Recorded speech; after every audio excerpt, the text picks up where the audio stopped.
또 투자 편향성에 대해서 말씀을 하셨는데 네. 이게 무슨 말입니까? 그러니까 제가 보니까 요즘이 이제 스마트 시대고 네. 그다음에 포노사피엔스라는 말들을 하잖아요. 이 전화기가 없으면 우리가 할 수 있는 게 아무것도 없는 거예요. 예. 그죠?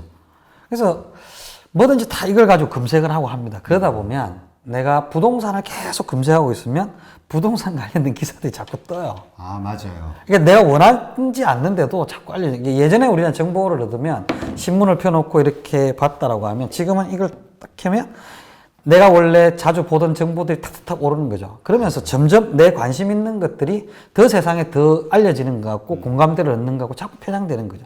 정치적 편향성도 그렇고 문화적 편향성도 그렇고 이 투자에 관련 편향성도 그런 것 같습니다. 그래서 부동산 투자 좋은 권유하는 정보들만 자꾸 보다 보면 자꾸 하라는 기사들 주식과 관련돼서 자꾸 그런 거가 던지니까 그렇게 되면 자꾸 내가 그쪽으로 하나의 어떤 경도되는 관심사에 따라서 선택을 하게 되는데 그거에 대한 좀 알아차림이 필요한 것 같아요. 이게 균형적인 정보를 주지 않는다는 것에 대해서 그렇게 해야 제대로 균형적인 감각을 가지고 투자 선택을 하고 이럴 수 있는 것 같아요. 아, 맞아요. 정보가 중요하긴 하지만 내가 원하는 정보만 보게 되면 네. 진짜 좀 위험해질 수 네, 있죠. 그렇죠. 골고루 봐야 되는데. 맞습니다.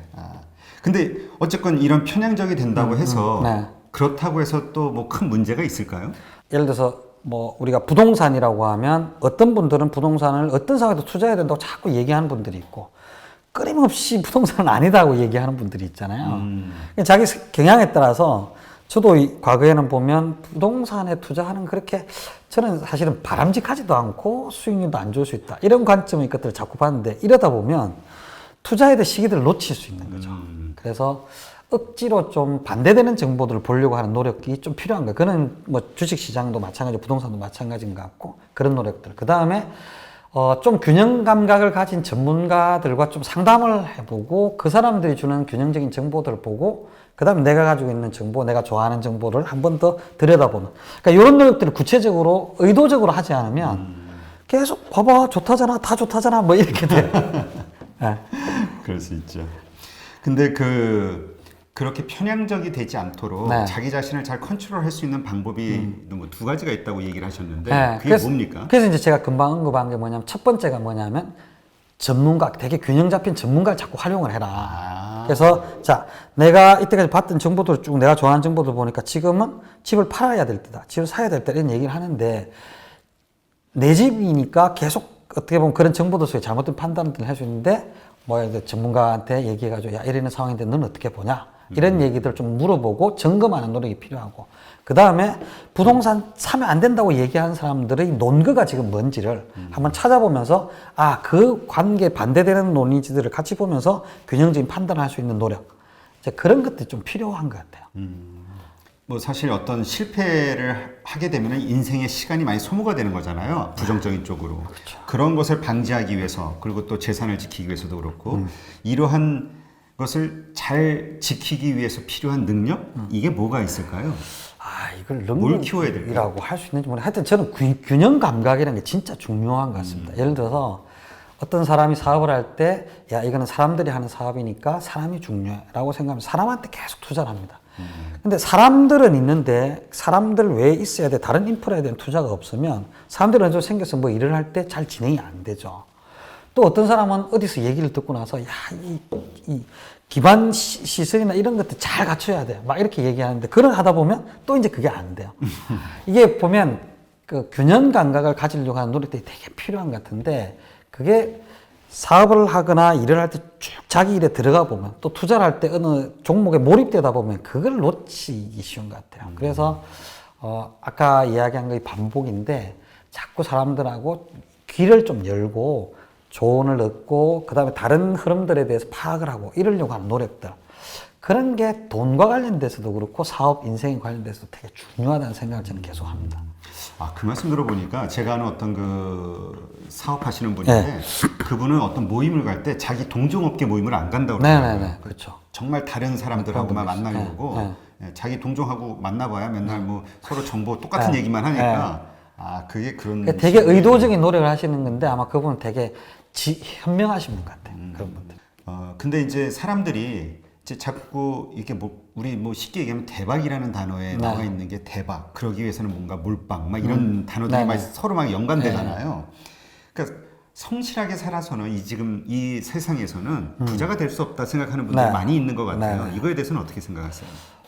조금 단어를 바꾸면 성실하게 살아서 부자가 될 수 없다 이런 말보다 자기의 근로소득, 그러니까 이게 자기의 노동력만을 가지고 부자가 되는 거, 그건 진짜 어렵다고 생각을 합니다. 그래서 항상 적절한 투자가 필요한 거죠. 그래서 이제 성실한 사람들이 부자가 될 수 있는 사회는 우리가 만들어 가야 되는 건데, 그럼에도 불구하고 한계는 가지게 되는 것 같아요. 그래서 자기가 똑똑하고 능력이 있다고 해서 나는 다른 투자나 이런 거 하나도 안 하고 내 노동력만 가지고 성공할 거야 라고 하는 것은 조금 의심을 가져볼 필요가 있고 퀘스천을 붙일 필요가 있지 않을까, 그런 생각은 저는 좀 합니다. 그럼 반대로 나 대박 날 거야. 인생 한 방이야. 뭐 이런 심리는 나쁜 건가요? 뭐 나쁘다고 얘기할 수 없지만 위험한 거죠. 그게 뭐냐면, 왜 장기 투자, 적립식 투자 이런 것들 자꾸 얘기하냐면, 그게 안정성을 지킬 수 있는 것도 최대한 지키면서 장기 투자에서는 효과를 누리자라고 하는 건데, 금방 하신 말씀 뭐냐, 빨리 크게 얻겠다고 하는 거거든요.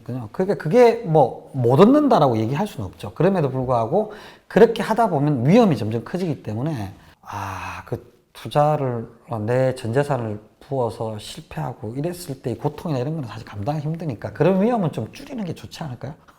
그 한번 그런 쪽에 딱 생각이 꽂히신 분들은 잘 안 바뀌더라고요. 그렇죠. 그게 이제 저희들이 심리 검사를 해보면, 그러니까 일확천금형이라고 있습니다. 좀 더 크게 빨리 하고 싶은 분이 있는데, 그런 분들은 뭘 하더라도 막 크게 벌리고 이러죠. 그러다 보면 이제 커지는데, 그 옆에 누군가 좀 꼼꼼하게 지켜줄 수 있고 이런 분들이 좀 있으면 좋은데, 안 그러면 크게 되다가도 한 방에 그냥 훅 가기도 하고 뭐 그런 것 같습니다. 그러니까 관리를 잘해야 되는데 오래 지속할 수 있고 손해 보는 줄 알면서도 그러나 본전 생각 때문에 그러지 못하는 사람들이 많단 말이죠. 그렇죠. 어떻게 해야 됩니까? 본전 생각이 자꾸 나는데. 어떡하죠? 본전은 이미 다 들어가 버렸는데. 그러니까. 이제 그런 거를 뭐 매몰 비용 뭐 이렇게 얘기하지 않습니까? 저희들이 예전에 제가 보험 컨설팅 상담을 할 때도 그런 얘기를 제일 많이 했던 것 같은데, 이미 내가 납입해 놓은 보험료라는 부분들이 있죠. 그런 부분이 있으니까 뭐 그거는 뭐 어떻게 할 수가 없어요. 근데 지금 내가 선택을 바꾸는 게 더 좋을지 안 좋을지라는 것들을 고민하고, 선택을 하면 더 어떤 보장 내용이나 보험료 수준이나 이런 것들이 더 현실화되고 합리적으로 되냐, 뭐 이런 것들을 봐야 되는데, 난 너무 아까워 이러면 사실 손실 자체가 자꾸 커질 수 있는 거니까, 그거는 뭐 보험 같은 거, 그냥 금융상품 포트폴리오, 그 다음에 인생 설계도 마찬가지죠. 바꿔야 될 땐 바꿔야 되는데, 이때까지 공부한다고 돈 들인 거, 시간 들인 거, 그 때문에 안 바꾸면 사회 트렌드 변화에 적응 못하는 경우가 생기고 하니까. 그래서 매몰 비용은 아깝지만 이 계산에서는 좀 빼자.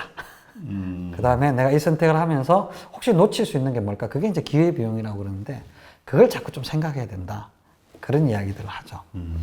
근데 지금 보험 얘기 하시니까 왜 보통 광고도 그렇고 하시는 분들, 그 업을 하시는 분들이 주로 하시는 말씀 중에 뭐가 있냐면, 지금 당신이 들고 있는 보험을 한번 쏙 훑어봐 주겠다. 계산을 해봐 주면 그래서 정말 더 좋은, 그래서 그 얘기는 뭐냐면 쓸모없는 거 해약하고 새롭게 지금 가입한다는 얘기거든요. 그러니까 그런 얘기 들을 때마다 저도 어떤 생각이 들어요. 그러면 지금 있는 거 해약하면 넣었던 거는 보험은 다 손해보는 거잖아요. 이게 말이 안 되는데? 라는 생각이 드는데, 그래도 그게 이익이라는 이야기를 하더라고요. 그게 이제 어떤 사람을 만나냐 좀 다른데요. 예를 들어서 내가 보험 가입하고 있는 게 3개, 4개가 있다라고 하면, 어떤 분들은 다 정리하세요. 새로 가입하세요. 이런 분들이 있고, 그것도 숫자로 보면 이게 맞는 것 같은데 이런 생각이 드는 경우가 있습니다. 근데 어떤 분을 만나면, 자, 요거는 요만큼 줄이시고요, 이거는 유지하시고요, 이렇게 하면서 조정하고, 이렇게 얘기하는 분들이 있는데, 조금 더 가지고 있는 부분을 최대한 활용할 수 있는 부분들이 있으면 활용하게 하고, 꼭 필요한 부분이 있으면 조금 추가하게 하고, 이런 분들이 있죠. 그래서 그걸 뭐 저희들이 보험 리모델링 뭐 이런 얘기를 하는데, 정말 좋은 전문가를 만나는 게 되게 중요하고요. 그래서 저는 사실은 유료 상담을 하라고 말씀을 드립니다. 돈을 조금 내고 상담을 받아라. 그러니까 우리가 보통 상담을 하면 이제 그러니까 영업을 하기 위해서 만난 분이니까, 이분은 나를 설득해서 이제 뭔가 가입을 하게 하는 가입을 목적이 해야 있는 되는 거죠. 거잖아요. 네, 그렇죠. 근데 그게 아니라 차라리 그 상담 자체를 돈을 내고 하는 게 있나요? 그렇죠. 예, 유료 상담을 하면 내가 돈을 냈잖아요. 돈을 냈으니까, 아니, 내가 돈을 냈으니까 이런 서비스를 나한테 해줘. 이렇게 얘기할 수 있죠. 그 다음에 컨설팅을 하는 분도 내가 팔아서 돈을 버는 게 아니고 이 상담 자체가 가치가 있는 거기 때문에 이것에 집중해야 되는 거죠. 제대로.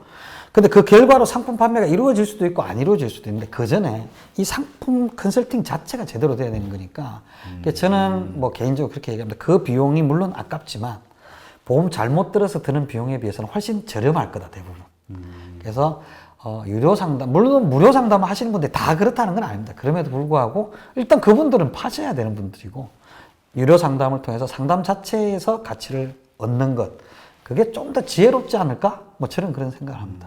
그러면 그 아까 잠깐 매몰 비용 얘기를 하셨는데 그 매몰 비용의 오류라는 말이 있잖아요. 그게 정확하게 뭘 가리키는 겁니까? 그러니까 바꾸고 변화하는 게 좋겠는데 이때까지 들어간 돈들 때문에 들어간 에너지와 시간 때문에 그런 선택을 못 하는 것. 아, 그 자체를 오류라고 얘기하는 거군요. 그렇죠. 많은 분들이 못 하거든요. 왜냐하면 그게 크고 시간이 많이 들어가고 에너지가 많이 들어가고 내가 좋아하는 것일수록 안 하려고 그러죠. 근데 그걸 바꾸는 게 좀 더 지혜로울 수 있다.